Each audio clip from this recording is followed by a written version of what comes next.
ይስጥልኝ ክቡራንና ክቡራት የቻናሌ ቤተሰቦች፣ የሰዓቱን አጫጭር ዜናዎች እየቀርብ ያለው እስከ ፍጻሜው ድረስ እንድትከታተሉኝ በአክብሮት እየጋበዝኩ፣ ለቻናሉ አዲስ ከሆናችሁ ሰብስክራይብ፣ ላይክ እና ሼር ማድረግ እንዳይዘነጋ። በቅድሚያም አበይት ርዕሶቹን አስደምጣችኋል። የነዳጅ ዋጋ ወደ $200 ሊያሻቅብ እንደሚችል ኢራን አስጠንቅቃለች። ኢትዮጵያ ለመጀመሪያ ጊዜ ዓለም አቀፍ ውድድር በአዲስ አበባ ለማዘጋጀት እድል አግኝታለች ሲሉ ከንቲባ አዳነች አቤቤ ተናግረዋል። በትግራይ ክልል የመንግስት ሰራተኞች ደሞዝ ክፍያ መቋረጡም ተገልጿል። በዝርዝር የምንመለከተው ይሆናል። በሱዳን እየተካሄደ ባለው ጦርነት የጤናው ዘርፍ በመዳከሙ የበሽታዎች ስርጭት መጨመሩም ተገልጿል። ጠቅላይ ሚኒስትር አብይ አህመድ ለኤርትራ መንግስት ጥብቅ ማስጠንቀቂያ ሰጥተዋል። ኢትዮጵያን ለመጉዳት ከሞከረ የመጨረሻው ይሆናል ሲሉም አስጠንቅቀዋል። ወደ ዝርዝር ዜናዎች አልፋለሁ። የአሜሪካና የእስራኤል ጥቃት ከቀጠለ ኢራን በመካከለኛው ምስራቅ በሚገኙ የኢኮኖሚ ማዕከላት ላይ የአጸፋ እርምጃ እንደምትወስድ አስጠንቅቃለች። የኢራን እስላማዊ አብዮታዊ ዘብ ጄኔራል ኢብራሂም ጀባሪ እንደገለጹት ጥቃቱ ዓለም አቀፍ የነዳጅ ዋጋን ከቁጥጥር ውጭ ያደርገዋል ሲሉም ተደምጠዋል። ጄኔራሉ አክለውም ጠላት ዋና ዋና ተቋሞቻችንን ካጠቃ እኛም በክልሉ ያሉ የኢኮኖሚ ማዕከላትን እናጠቃለን ብለዋል። ኢራን የሆርሙዝ የባህር ሰርጥን እንዳዘጋጀችና በአሁኑ ወቅት $80 አካባቢ ያለው የነዳጅ ዋጋ በቅርቡ $200 እንደሚደርስ የኢራን የዜና ወኪል ኢንሳ ዘግቧል። የሆርሙዝ የባህር ሰርጥ ለዓለም የነዳጅ ንግድ ወሳኝ ሲሆን ከዓለም አቀፉ የነዳጅ ፍላጎት 200 በመቶው በዚህ መስመር ያልፋል። በተጨማሪም የኳታርና የተባበሩት አረብ ኤሚሬትስ የተፈጥሮ ጋዝ ኤክስፖርት የሚከናወነው በዚህ ሰርጥ በኩል ነው። ኢትዮጵያ ለመጀመሪያ ጊዜ ዓለም አቀፍ ውድድር በአዲስ አበባ ለማዘጋጀት እድል አግኝታለች ሲሉ ከንቲባ አዳነች አቤቤ ገለጹ። እንኳን ደስ ያለን በማለት የመልካም ምኞት መግለጫቸውን ያስቀደሙት የአዲስ አበባ ከተማ ከንቲባ አዳነች አቤቤ ኢትዮጵያ በታሪኳ ለመጀመሪያ ጊዜ ዓለም አቀፍ የአትሌቲክስ ውድድርን በአዲስ አበባ ለማዘጋጀት ታሪካዊ ዕድል ማግኘቷን አብስረዋል። ከንቲባዋ ይህ ድል በከተማዋ ሲከናወን የቆየው የዓለም አቀፍ ግንኙነት፣ የስፖርት ዲፕሎማሲና የመሰረተ ልማት መስፋፋት ስራ ፍሬ መሆኑንም ገልጸዋል። ይህ በዓለም አትሌቲክ ካሌንደር ውስጥ በይፋ የተካተተውና ዋን ዴይ ሚቲንግ የተሰኘው ውድድር በፈረንጆቹ አቆጣጠር ሚያዝያ 18 ቀን 2016 በአዲስ አበባ የሚከናወን ይሆናል። ስኬቱ የተመዘገበው የዓለም አትሌቲክስ የውድድር ዋና ዳይሬክተር ፒርስ ኦክላጋን በኢትዮጵያ ያደረጉትን የሥራ ጉብኝትና አገሪቱ ያላትን በቂ የማዘጋጀት አቅም መመስከራቸውን ተከትሎ ነው።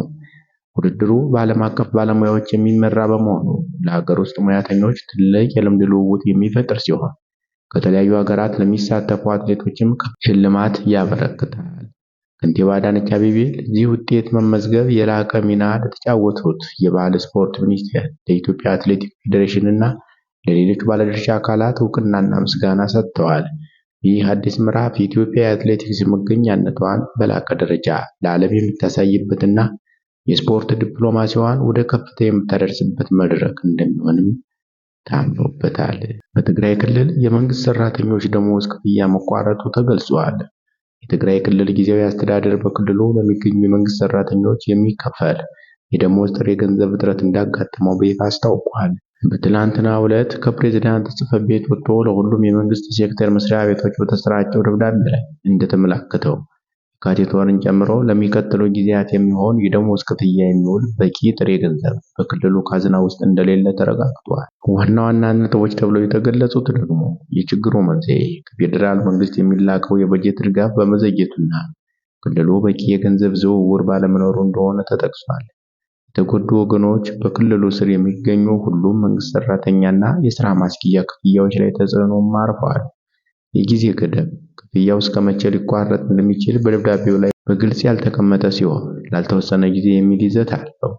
ይህ ውሳኔ በተለይ የኑሮ ውድነት በበረታበት በዚህ ወቅት በሺዎች በሚቆጠሩ ሰራተኞችና ቤተሰቦቻቸው ላይ ከፍተኛ ማህበራዊና ኢኮኖሚያዊ ጫና ሊፈጥር እንደሚችል ስጋት ፈጥሯል። በሱዳን እየተካሄደ ባለው ጦርነት የጤናው ዘርፍ በመዳከሙ የበሽታዎች ስርጭት መጨመሩ ተገለጸ። በሱዳን በተለያዩ ግዛቶች የደንጊ ትኩሳት፣ የወባና የኩፍኝ በሽታዎች በከፍተኛ ሁኔታ እየተስፋፉ መሆኑን የሀገሪቱ ጤና ሚኒስቴር ማክሰኞ ዕለት አስታውቋል። በሀገሪቱ እየተካሄደ ያለው ግጭትና የጤናው ስርዓት መፈራረስ ወረርሽኞችን ለመቆጣጠር የሚደረገውን ጥረት በእጅጉ እያደናቀፉ ይገኛል። የጤና ሚኒስቴሩ የድንገተኛ አደጋ ኦፕሬሽን ማዕከል ባወጣው መግለጫ መሰረት በደንጊ ትኩሳት የተያዙ ሰዎች ቁጥር 6976 የደረሰ ሲሆን ከእነዚህ ውስጥ የ5 ሰዎች ሕይወት አልፏል ተብሏል። ይህም ካለፈው ዓመት ተመሳሳይ ወቅት ጋር ሲነጻጸር ጭማሪ የታየበት መሆኑን ተገልጿል። ጠቅላይ ሚኒስትር አብይ አህመድ ለኤርትራ መንግስት ጥብቅ ማስጠንቀቂያ ሰጥተዋል። ኢትዮጵያን ለመጉዳት ከሞከረ የመጨረሻው ይሆናል ሲሉም አስጠንቅቀዋል።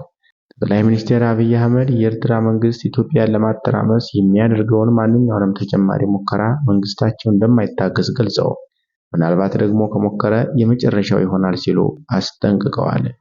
ጠቅላይ ሚኒስትሩ ይህንን ያሉት ከኢትዮጵያ ዜና አገልግሎት ጋር በትግርኛ ቋንቋ ባደረጉት ቃለ ምልልስ ሲሆን በትግራይ ክልል ስለነበረው ጦርነት፣ ስለ ቀጠናዊ ውጥረቶችና በተደጋጋሚ ሻዕቢያ ብለው ስለጠሩት የኤርትራ መንግስት ጋር ስላለው ግንኙነት ሰፊ ማብራሪያ ሰጥተዋል። ክቡራንና ክቡራት የቻናሌ ቤተሰቦች ለሰዓቱ ያዘጋጀሁላችሁ አጫጭር ዜናዎች የተከታተላችኋቸውን ይመስሉ ነበር። ሰብስክራይብ፣ ላይክ እና ሼር በማድረግ እንዲታበረታቱን እየጠየቀን መልካም ጊዜ እንዲሆንላችሁ ተመኘን።